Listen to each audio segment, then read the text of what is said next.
Hello friends, ओम श्री गणेशाय नमः। जय माँ लक्ष्मी। आप सभी का स्वागत है आपकी अपनी यूट्यूब चैनल पर। आप सभी को रूप चौदस और दीपावली की हार्दिक शुभकामनाएं। फ्रेंड्स, आज हम आपको इस वीडियो में बताने जा रहे हैं साल 2021 की रूप चौदस, जिसे नरक चतुर्दशी काली चौदस के नाम से भी जाना जाता है, का शुभ मुहूर्त, पूजा विधि, महत्व, कथा और नियमों के बारे में। फ्रेंड्स, वीडियो शुरू करने से पहले आपसे रिक्वेस्ट है, अगर आप हमारे चैनल पर नए हैं और आपने अभी तक चैनल को सब्सक्राइब नहीं किया है तो प्लीज़ सब्सक्राइब कीजिएगा चैनल को, साथ ही प्रेस कीजिएगा बेल आइकन को, जिससे नए वीडियोस से रिलेटेड नोटिफिकेशन आपको तुरंत प्राप्त हो सके।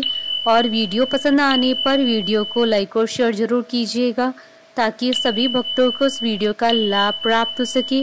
और कमेंट बॉक्स में जय माँ लक्ष्मी जरूर लिखिएगा। नरक चतुर्दशी का पर्व दिवाली के एक दिन पूर्व मनाया जाता है। चतुर्दशी, जिसे काली चौदस, रूप चौदस, नरक निवारण चतुर्दशी के नाम से भी जाना जाता है, का पर्व कार्तिक माह के कृष्ण पक्ष की चतुर्दशी तिथि के दिन आता है। इस दिन भगवान श्री कृष्ण जी ने नरकासुर नामक राक्षस का वध किया था। इसी कारण वर्ष इस दिन को नरक चतुर्दशी कहा जाता है। सनातन धर्म के अनुसार नरक चतुर्दशी के दिन सूर्योदय से पूर्व उठकर स्नान करने की परंपरा है, जिसके बाद चंदन का उपटन और तिल के तेल को शरीर पर लगाया जाता है। नहाने के बाद भगवान सूर्य को अर्घ्य दिया जाता है। इस दिन धर्मराज यम की पूजा की जाती है। रात्रि के समय लोग घरों की चौखट पर यम के दीपक लगाते हैं। चौदस के दिन अंजनी पुत्र हनुमान जी की भी पूजा की जाती है और चौदस के दिन काली माँ की भी पूजा की जाती है। इस दिन दीपदान को विशेष महत्व दिया जाता है। ऐसा करने से यमराज के भय से मुक्ति मिलती है। नरक चतुर्दशी के दिन दीपदान और अभंग स्नान को विशेष महत्व दिया जाता है। माना जाता है कि ऐसा करने से अकाल मृत्यु का भय समाप्त हो जाता है और शरीर भी स्वस्थ रहता है। जिस घर में नरक चतुर्दशी के दिन मुख्य द्वार पर तेल का दीपक जलाया जाता है, उस घर में यमराज प्रवेश नहीं करते हैं और न ही उस घर के लोगों को किसी प्रकार का भय सताता है। शास्त्रों के अनुसार नरक चतुर्दशी पर अभंग स्नान करने वाले व्यक्ति को नरक के दोषों से मुक्ति मिलती है और उसके जीवन के सभी पाप समाप्त होते हैं। इस दिन तिल के तेल की मालिश करना भी शुभ माना जाता है। ऐसा करने से शरीर स्वस्थ रहता है। नरक चतुर्दशी को रूप चौदस के नाम से भी जाना जाता है। इस दिन लेप और उपटन करने से रूप में निखार आता है। माना जाता है कि इस दिन जिस घर के मुख्य द्वार पर दीपक जलाया जाता है, उस घर में यमराज कभी प्रवेश नहीं कर पाते हैं। रूप चौदस सौंदर्य को निखारने का दिन है। भगवान की भक्ति व पूजा के साथ खुद के शरीर की देखभाल भी जरूरी होती है। ऐसे में रूप चौदस का यह दिन स्वास्थ्य के साथ सुंदरता, रूप की आवश्यकता का संदेश देता है। जिस प्रकार महिलाओं के लिए सुहाग पड़वा का स्नान माना जाता है, उसी प्रकार रूप चौदस पुरुषों के लिए शुद्धि का स्नान माना गया है। वर्ष भर ज्ञात अज्ञात दोषों के निवारण के लिए इस दिन स्नान करने का शास्त्रों में काफी महत्व बताया गया है। माना जाता है कि सूर्योदय के पहले चंद्र दर्शन के समय में उपटन सुगंधित तेल से स्नान करना चाहिए। सूर्योदय के बाद स्नान करने वाले को नरक समान यातना भोगनी पड़ती है। इसके अलावा यह भी मान्यता है कि ऋतु परिवर्तन के कारण त्वचा में आने वाले परिवर्तन से बचने के लिए भी विशेष तरीके से स्नान किया जाता है। फ्रेंड्स, अब आइए जानते हैं नरक चतुर्दशी के शुभ मुहूर्त के बारे में। हिंदू पंचांग के अनुसार इस बार नरक चतुर्दशी का पर्व 3 और 4 नवंबर बुधवार और गुरुवार के दिन मनाया जाएगा। रूप चौदस, काली चौदस और हनुमान पूजा 3 नवंबर 2021 बुधवार के दिन की जाएगी और नरक चतुर्दशी का पर्व 4 नवंबर 2021 गुरुवार के दिन मनाया जाएगा। चतुर्दशी तिथि प्रारंभ होगी 3 नवंबर 2021 को सुबह 9:02 पर और चतुर्दशी तिथि का समापन होगा 4 नवंबर 2021 को सुबह 6:03 पर। नरक चतुर्दशी के दिन अभ्यंग स्नान किया जाता है। अभ्यंग स्नान का मुहूर्त रहेगा 4 नवंबर 2021 को सुबह 4:39 से सुबह 5:24 तक। कुल अवधि 45 मिनट है।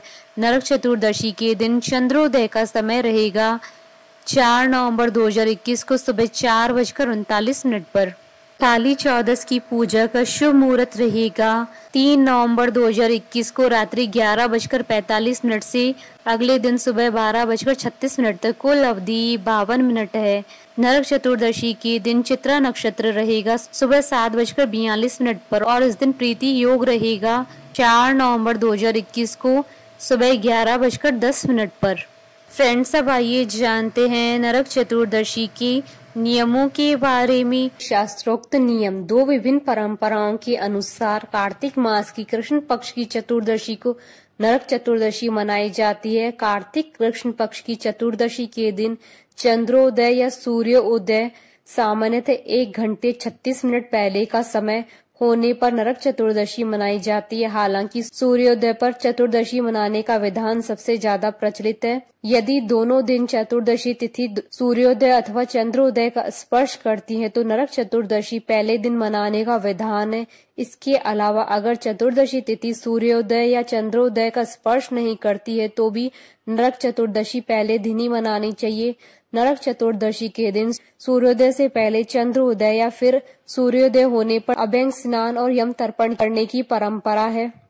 फ्रेंड्स, अब आइए जानते हैं नरक चतुर्दशी की पूजन विधि के बारे में। नरक चतुर्दशी के दिन प्रातः काल सूर्योदय से पहले स्नान करने का महत्व है।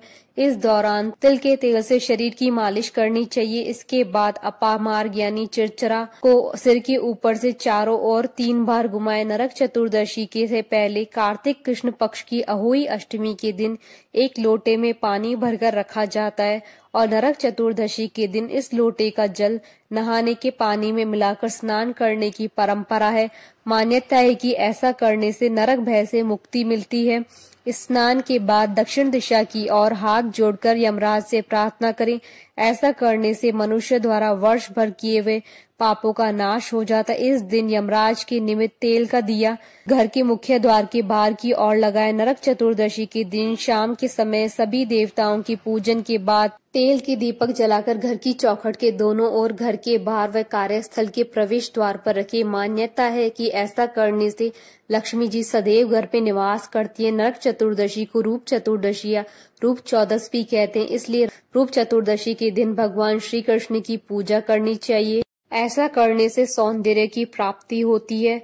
इस दिन निशीत काल अर्धरात्रि के समय घर से बेकार सामान को फेंक देना चाहिए। इस परंपरा को दारिद्र्य निसारण कहा जाता है। मान्यता है कि नरक चतुर्दशी के अगले दिन दीपावली पर लक्ष्मी जी घर में प्रवेश करती है, इसलिए दारिद्र्य यानी गंदगी को घर से निकाल देना चाहिए। फ्रेंड्स, अब आइए प्रारंभ करें नरक चतुर्दशी की पौराणिक कथाएं। राक्षस नरकासुर का वध की कथा। पुरातन काल में नरकासुर नामक एक राक्षस ने अपनी शक्तियों से देवता और साधु संतों को परेशान कर दिया था। नरकासुर का अत्याचार इतना बढ़ने लगा कि उसने देवता और संतों की 16,000 स्त्रियों को बंधक बना लिया था। नरकासुर के अत्याचारों से परेशान होकर समस्त देवता और साधु संत भगवान श्री कृष्ण की शरण में गए। उसके बाद भगवान श्री कृष्ण ने सभी को नरकासुर के आतंक से मुक्ति दिलाने का आश्वासन दिया।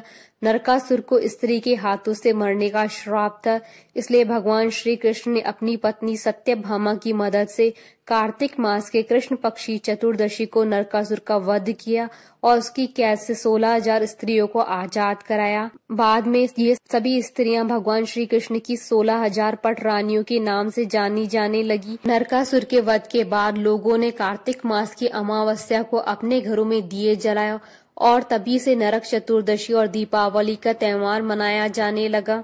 दैत्यराज बलि की कथा। एक अन्य पौराणिक कथा में दैत्यराज बलि को भगवान श्री कृष्ण द्वारा मिले वरदान का उल्लेख मिलता है। मान्यता है कि भगवान विष्णु ने वामन अवतार के समय त्रयोदशी से अमावस्या की अवधि के बीच दैत्यराज बलि के राज्य को 3 कदमों में नाप लिया था। राजा बलि, जो कि परम दानी थे, उन्होंने यह देखकर अपना समस्त राज्य भगवान वामन को दान कर दिया।